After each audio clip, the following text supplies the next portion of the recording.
Hey guys, welcome to my channel, Redhead Reads. Today I'm just doing a quick reading vlog, just a quick update on what I'm reading, because I've realised I'm probably not going to be able to do reviews for every single book I'm getting through, because I'm getting through the books a lot quicker than I'm getting through the reviews. And I'm still working on my Dune and Blade Itself videos, which should be up quite soon actually, because I've already recorded them now. They just need editing. So today I'm going to be talking about The Hunger Games Catching Fire, which I've been reading, and a little bit more about The Fellowship of the Ring, which I've been listening to on Audible. Now I'm going to talk spoilers for these specific books in this video, and some for the first Hunger Games book as well, just because I'm getting far enough through them that there's not really much I can say without starting to get into spoilers. So if you just want to hear about one or the other of the books, I'm going to mark them in the description, like the timestamps. But I'm going to start with Catching Fire. Now, I read the first Hunger Games book about a year ago. I heard very mixed things about the trilogy. Most people tended to like the first one. But I heard very mixed things about the second one, and most people tend to have been telling me that Mockingjay is actually quite bad.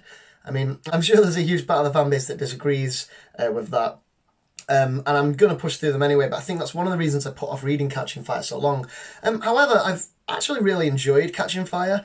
I think I kind of get why people might not rate it as much as the first one, which for me is better as well. Partly because it has almost the exact same structure. It's a weird one. In terms of plot, the story is actually really similar to the first book. But I think the reason I've been enjoying this one is because the characters are very different to the first book, and they're going through similar scenarios to in the Hunger Games. So they're going through all the pre-game interviews and all the dresses, and you know, they've got to deal with the fake romance between Katniss and Peter, or, you know, is it fake? That's part of the whole thing of this book as well. And I'll get back to that in a minute. But we're seeing Katniss both, in a way, in more danger than she was in the first book, because she's got, like, the entire government against her, basically. She's becoming, like, a symbol. She's becoming a symbol of revolution and of disobedience, which the Capitol are not liking at all. But at the same time, Katniss has so much more confidence in herself, and she learned so much from the first book, that I just think she's dealing with these experiences far better than she would have done before.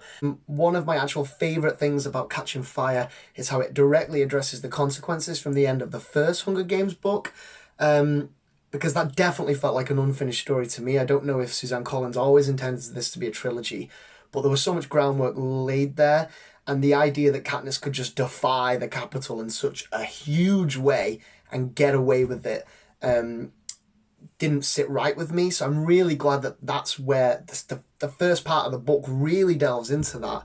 And in a lot of ways, that was my favourite part of the book, because it was so different from the first one. And it's only when Katniss then gets drafted into the Hunger Games again that it starts to follow that same structure as the first one. And it's a shame in a way, because I know a lot of people will probably have a problem with that. Like I said, I didn't really mind it, but I think the book could have been better if it had done something a bit different and a bit fresher. You know, even if it was just shaking it up a bit, like throwing Haymitch in there, or even if Gale had gone into the arena with Katniss instead of Peter. And I'm a little worried that they're just not laying enough groundwork with these characters to give us some real payoff in Mockingjay. But I guess we'll see when I get through this book and when I finally get through that one. Now, there definitely are some negatives here as well, because the villains are coming across a little bit cartoonish for me. So this is supposed to be like an Orwellian-style dictatorship. And there are definitely signs of like how it runs, but I think for me there are times where I feel like Katniss should be dead, or should have lost, you know. And maybe that's getting a bit nitpicky, because it is a young adult book. I know they don't always have as good world building as adult books, but maybe that's unfair as well, because, you know, I've read through Brandon Sanderson's Reckoners trilogy, and I really enjoyed that, and the world building is fantastic. So I don't know, but it's not something that like really ruins the enjoyment for me. I'm not sure if the love triangle is really necessary, but again, it's a bit of a young adult thing that is just in a lot of these books. But Especially because Gale hasn't actually had that many scenes. Like, I don't feel like I really know Gale all that well. And the book definitely seems to be pushing us towards that it makes more sense for Katniss to be with Peter, or at least in my opinion. And actually, I was a little disappointed because I kind of knew she was already going to be going into the games again, which I have no problem with actually, because the games was probably the most exciting part of the first book, and that's the section that I'm up to now. And I'm really enjoying her being back in the arena, but again with like a different mindset and a different goals, and with larger stakes in a way, just because partly because it's all former champions, so it's a much harder fight, but also because again, like the Capitol are doing everything they can, or everything Suzanne Collins says they can, to stop Katniss winning again. But she doesn't actually want to win, she wants Peter to survive.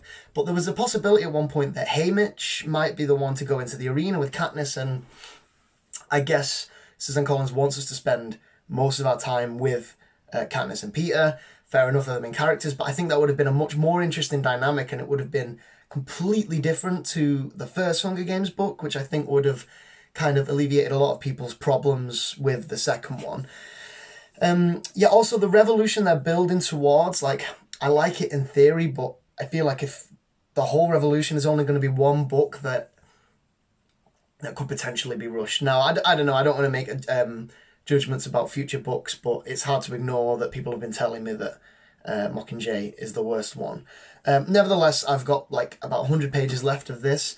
I'm going to zoom through that real quick, because I've really been enjoying it, and although I've not always had a lot of chance to pick it up, when I have, I've been blasting through it. So I think I'll finish this in probably one sitting. I didn't have any immediate kind of urge to pick up Mockingjay just yet, but it was recently announced that Suzanne Collins is bringing out a prequel book to The Hunger Games in May, I believe, which would be quite interesting to pick up. So I'll probably try and get through Mockingjay before that, at the very least. But yeah, I mean, I said I'm not sure if I'm going to get a chance to actually do a review of Catching Fire, especially because I read the first book before I started the channel. So we'll see how that goes, but unless there's like a lot of demand for it from viewers, I probably won't bother really. Which leads me on to the other book I'm going to talk about, which is, and again, this is my old battered copy I've had since I was a child. This is The Fellowship of the Ring. Now, last time, in my last reading vlog, I spoke a little bit about Fellowship of the Ring, and I was talking about I had a lot of mixed feelings, and that I really wasn't into the Tom Bombadil stuff and a lot of the early Hobbit stuff. I am really, really happy to say that I am a lot more into this book now. Pretty much ever since they met Strider or Aragorn at the Prancing Pony, I feel like things have started to pick up. Like, I think a lot of the journey Frodo and the Hobbits go on in the first part of the book reminded me a little bit more of The Hobbit, in terms of it was just sort of like random little adventures they were encountering, and it didn't really feel like it was progressing the plot too much, at least until they met Strider. But since then, I think things have really picked up, and you're getting a bigger sense of scope in the world, and especially since the Council of Elrond, which I actually think is better in the book than it is in the film, which honestly, I love the Lord of the Rings films so much, and I've never been massive fans on the books, so it's really gratifying on this read-through to be seeing things that I prefer in the books. I think in particular, Tolkien is more concerned with fleshing out the world and what's going on in different parts of it, and I really enjoy that different people speak at the Council of Elrond and tell about how, either directly or indirectly, Sauron has affected their people and their lands, and that's why these people have been brought together. And also Bilbo is at the Council of Elrond, which I'd completely forgotten about, and he's not in the film, which I guess there's a lot more connectivity between The Hobbit and The Lord of the Rings in the books, because obviously there hadn't been a Hobbit film when the Lord of the Rings films came out, but I'm really actually enjoying that, and it was great to see Bilbo at the council, and Bilbo actually offers to take the ring to Mordor himself, which I just thought was like the sweetest moment, because, you know, we all know that it's coming and that Frodo's going to have to take it. But yeah, I really enjoyed just how much bigger the world feels in the books. Like, there just seems to be other threats, and especially in the ancient times, it feels like Sauron is only like a small part of like the evil that has plagued this world. And I really, really enjoyed actually the exchange between Gandalf and Saruman. I think, again, this is much better in the book because in the film, it's kind of them just throwing each other about with like telekinesis style spells, which isn't really how magic works in Lord of the Rings. It was done just for sort of cinematic effect, and it's not the most thrilling fight either. So yeah, I thought that was a bit better, like, because Gandalf kind of just knows instantly that he's outmatched by Saruman, like, he just is not at his power level. I've just read the J.R.R. chapter, so they've just been defeated by the Snowy Mountain, which, again, in the book, it's a bit more ambiguous what's causing all these boulders and all this snow to fall on them. So they've just decided that they're going to have to go through the Mines of Moria, which is actually my favourite part of the first film, which is also my favourite film of the trilogy. So I'm really, really excited to read through this again. Already they've been doing a lot of setup for Moria. At the Council of Elrond, they talk a lot about how the dwarves went to try and reclaim Moria 5 years ago, I think it is, and that Balin was the one that led that party. And I'm really excited to get to it because I remember there's a lot more like little snippets and details about the dwarves and about them reclaiming Moria, and I think that's a really, really interesting little bit of backstory. Also, there's more stuff about Gollum that they talk about in the council. I found it quite stupid in a way, actually, because Gandalf and Aragorn capture Gollum, and they entrust him to the Elves of Mirkwood, who then almost immediately let him escape, which just makes them seem so incompetent. Obviously, Gollum had to be free to come back later in the book, and more so in the Two Towers. But I wish it was fleshed out a little bit more than, oh, he had allies of the enemy. However, as I said, my opinion on the book this time round is maybe the highest it's ever been, especially now that we've met the Fellowship and we're on the journey.